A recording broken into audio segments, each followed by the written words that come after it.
جو پہلے والے صندوق سے کچھ بڑا تھا اور اس میں بھی تالا نہیں لگا ہوا تھا۔ وہ لوہے کی موٹی چادر کا بنا ہوا تھا۔ سانپ کے اشارے پر میں نے اس صندوق کو کھولا تو اس میں ایک طرف کئی طرح کے قیمتی لباس پڑے ہوئے تھے اور دوسری طرف ایک چاندی کی تشتری رکھی ہوئی تھی جس میں کئی قسم کے خشک میوہ جات بھرے ہوئے تھے اور ایک بڑا سا تاؤس نما تھرماس ناریل کے پانی سے بھرا ہوا تھا۔ میں نے بے اختیار ہو کر وہ تشتری اٹھا لی اور خشک میوہ جات کھا کر اپنا پیٹ بھرا اور اس کے بعد ناریل کا پانی پی لیا، جس سے میری طبیعت کچھ بحال ہوئی اور میرے جسم میں جان آ گئی۔ پھر میں نے وہاں سے کپڑوں کا جوڑا نکال کر پہن لیا۔ کھا پی کر اور کپڑے پہن کر مجھے ایک روحانی سا سکون محسوس ہوا اور یوں لگا کہ میں واپس اپنی دنیا میں آ گیا ہوں۔ سانپ نے مجھے مطمئن دیکھا تو وہ بھی خوشی سے جھومنے لگا۔ جھومتے جھومتے اس کے منہ سے ایک مخصوص قسم کی سیٹی کی آواز نکلی، جیسے اس نے خود وہ سیٹی بجائی ہو۔ دوسری بار پھر اسی انداز میں سیٹی بجائی۔ اس سیٹی کی آواز پر آنن فانن اس جیسے سینکڑوں سانپ جھومتے لہراتے اور بل کھاتے ہوئے وہاں آ کھڑے ہو گئے۔ ان سب کے آگے ایک نہایت ہی سرخ اور چمکدار کوئی بالشت برابر سانپ ایک بڑے سے سرخ رنگ کے سانپ کے پھن پر بیٹھا ہوا تھا اور وہ سانپ میرے مقابل آ کر ٹھہر گیا۔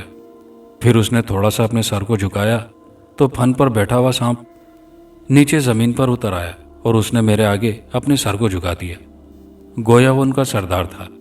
اور پھر تمام سانپوں نے اس کی معیت میں ایسا ہی کیا، یعنی ان سب نے اپنے اپنے سر میرے سامنے جھکا دیے۔ پھر مجھے نہیں معلوم کہ یہ سب کیا اور کیسے ہوا، کیونکہ تمام سانپ میرے بدن سے لپٹ کر میرا بدن چاٹنے لگے تھے اور میرے جسم پر جہاں جہاں بھی چھالے پڑے تھے ان پر اپنی زبانیں پھیرنے لگے۔ یہ عمل کوئی 1 گھنٹے سے زیادہ دیر جاری رہا۔ مجھے ان کے اس عمل یعنی میرے جسم کو چاٹنے سے اس قدر سکون اور سرور ملا تھا کہ زندگی میں پھر کبھی مجھے ایسا سرور اور سکون نہیں ملا۔ میری تمام تھکاوٹ، درد، بھوک، پیاس اور کمزوری ختم ہو چکی تھی۔ مجھے یوں لگ رہا تھا جیسے میرے جسم میں ایک نئی طاقت، نئی توانائی دوڑنے لگی ہو، جیسے میرے مردہ جسم میں نئی جان پڑ گئی ہو۔ اس کے بعد ان سانپوں کے سردار نے ایک پھونک سی ماری اور پھر تمام سانپ پیچھے کی طرف ہٹ گئے اور اسی طرف کو لوٹ گئے جہاں سے وہ سب آئے تھے۔ آخر میں وہ سانپ رہ گیا جو مجھے یہاں تک لایا تھا۔ وہ خوشی سے لہرا رہا تھا کہ میں اتنی تکلیفیں اٹھانے کے بعد ایک خاص منزل پر پہنچ کر ٹھیک ہو گیا ہوں۔ پھر وہ میرے قریب آئے اور میری ٹانگوں اور پیروں سے لپٹا، ان کو چاٹا اور پھر اپنی گردن جھکا کر وہ مجھے سلام کرنے لگا اور پھر وہ بھی اسی طرف چلا گیا جہاں دوسرے سانپ گئے تھے۔ میں حیران و پریشان وہاں ہی کھڑا رہ گیا تھا۔ ان 2 صندوقوں کے سوا وہاں اور کچھ تو نہ تھا۔ اب میں ذہنی اور جسمانی طور پر مکمل صحیح ہو چکا تھا۔ مجھے یوں لگتا تھا کہ جیسے میں اس سے پہلے کوئی خواب دیکھتا رہا ہوں اور اب خواب سے ہی بیدار ہوا ہوں، مگر جو کچھ ہوا تھا وہ ایک حقیقت تھی۔ میرے ساتھ جو کچھ بھی ہوا تھا وہ عجیب اور پراسرار ہونے کے ساتھ ساتھ حیران کن بھی تھا۔ اب میرے سامنے ہیرے جواہرات سے بھرا ہوا ایک صندوق پڑا تھا اور ایک میں قیمتی ملبوسات تھے۔ یہ بات تو میں سمجھ گیا تھا کہ اب یہ سارا سامان میری ملکیت ہے جو ان سانپوں کی بدولت مجھے ملا ہے۔ سانپ کا مجھ کو یہاں تک لانے کا مقصد مجھے یہ خزانہ ہی دینا تھا۔ قدرت نے ان کے وسیلے سے میرے نصیب میں یہ سب کچھ لکھا ہوا تھا جو اب مجھے مل گیا تھا۔ مگر میں اب کیا کروں، کہاں جاؤں اور اس خزانے کا کیا کروں اور اس کو کیسے اپنے وطن، اپنے گھر لے کر جاؤں؟ میرے قافلے والے تو میری طرف سے مایوس ہو کر جا چکے ہوں گے۔ میں اس قابل نہ تھا کہ ان بھاری صندوقوں کو اٹھاتا۔ میں کئی روز تک اسی غار میں بیٹھا رہا۔ خشک فروٹ اور ناریل کا پانی پی کر میرا گزارا ہو رہا تھا۔ ایک روز میں مایوسی کے عالم میں غار میں بیٹھا ہوا تھا کہ مجھے اونٹوں کی گھنٹیوں کی آواز سنائی دی۔ میں بھاگ کر سرنگ سے باہر نکل آیا اور اس طرف نظر دوڑائی جہاں سے گھنٹیوں کی آوازیں آ رہی تھی۔ وہ کوئی قافلہ ہی تھا جو ہندوستان کے دور افتادہ علاقے سے واپس آ رہا تھا۔ میں ان کا انتظار کرنے لگا۔ یہ اتفاق ہی تھا کہ انہوں نے غار کے علاقے میں اس جگہ پڑاؤ کیا، مگر یہ میرا والا قافلہ نہیں تھا، یہ اور لوگ تھے، مگر آئے وہ بھی میرے وطن سے ہی تھے۔ میں ان کے قریب چلا گیا اور ان سے اپنا تعارف کرایا اور پھر ان کو اپنی تمام آپ بیتی سنائی اور ان سے درخواست کی کہ وہ ایک اونٹ مجھے دے دیں۔ میں نے اونٹ کی مالیت کا سونا ان کو دینے کی پیشکش کی تو وہ مان گئے اور ایک اونٹ مجھے دے دیا۔ میں نے اونٹ کو غار کے ساتھ ہی باندھ دیا۔ ان لوگوں نے مجھے ساتھ چلنے کی پیشکش کی تو میں نے ان کو ٹال دیا کہ میں بعد میں آؤں گا۔ جب وہ قافلہ کافی آگے نکل گیا تو میں واپس غار کے اندر آ گیا اور میں نے وہ صندوق کھینچ کھینچ کر باہر نکالے اور انہیں اونٹ پر لاد دیا۔ چونکہ اونٹ پر سامان لادنے اور اتارنے کا مجھے خاصا تجربہ تھا، اس لیے مجھے سلسلے میں کوئی پریشانی نہ ہوئی۔ میں نے ایک گہرے رنگ کا کپڑا ان صندوقوں کے اوپر ڈال کر انہیں اچھی طرح سے ڈھک دیا۔ جب میں وہاں سے روانہ ہونے لگا تو میں نے دیکھا کہ سرخ رنگ کے سانپوں کا ایک جوڑا غار سے باہر نکلا اور وہ بھی میرے ساتھ ساتھ چلنے لگا۔ میں جان گیا کہ یہ میری اور میرے سامان کی حفاظت کے لیے میرے ہمراہ چل رہے ہیں۔ وہ میرے گھر تک ساتھ ہی آئے اور پھر اچانک ہی کہیں غائب ہو گئے۔ نہ جانے وہ کہاں گئے تھے، شاید واپس اپنے غار میں لوٹ گئے ہوں گے۔ کئی ماہ کے طویل اور کٹھن سفر کے بعد جب میں اپنے گھر میں داخل ہوا تو میرے گھر والوں نے مجھے جاننے اور پہچاننے سے انکار کر دیا، کیونکہ اتنے عرصے میں زمانے کی مشقت کے سبب میری شکل اور حلیہ ہی بدل گیا تھا۔ پھر میں نے اپنی تمام عادتیں، نشانیاں اور اپنا حسب نسب ان کو بتایا۔ تب کہیں جا کر ان کو یقین آیا کہ یہ میں ہی ہوں، یعنی زمرد خان عرف خانزادہ۔ جب میں نے اپنے ابا جان کو اپنی آپ بیتی سنائی تو وہ سن کر حیرت زدہ ہو گئے۔ ان کو یقین ہی نہ آ رہا تھا کہ ایسا بھی ہو سکتا ہے، مگر جب انہوں نے ہیرے اور جواہرات دیکھے تو انہیں یقین کرنا ہی پڑا کہ میرے ساتھ جو کچھ بھی بیتا ہے وہ ایک سچی حقیقت ہے۔ ابا جان نے اس میں سے کچھ قیمتی سوٹ، تھوڑا سا سونا اور 3 ہیرے نکال کر میرے حوالے کیے، اور پھر وہ صندوق گھر کے باغیچے میں زمین کھود کر اس میں دفن کر دیے تاکہ کسی کو اس حقیقت کا علم نہ ہو سکے اور لوگ ہمارے دشمن نہ بن جائیں۔ ان کا ارادہ تھا کہ وہ آہستہ آہستہ یہ خزانہ نکال کر غریبوں اور ناداروں میں تقسیم کر دیں گے۔ ابا جان نے کچھ عالم حضرات کے علاوہ کچھ پیروں سے بھی رابطہ کیا تھا اور اس واقعے کے بارے میں انہیں بتا کر یہ جاننے کی کوشش کی کہ آخر یہ خزانہ ان سانپوں نے میرے بیٹے کے ہی حوالے کیوں کیا۔ ان لوگوں نے روایات کے حوالے سے اندازہ لگا کر بتایا کہ دراصل وہ سنہری سانپ جو غار کے منہ پر بیٹھا تھا وہ سرخ نسل کے سانپ کا دشمن تھا اور اس نے ان کے خزانے پر زبردستی قبضہ کر رکھا تھا۔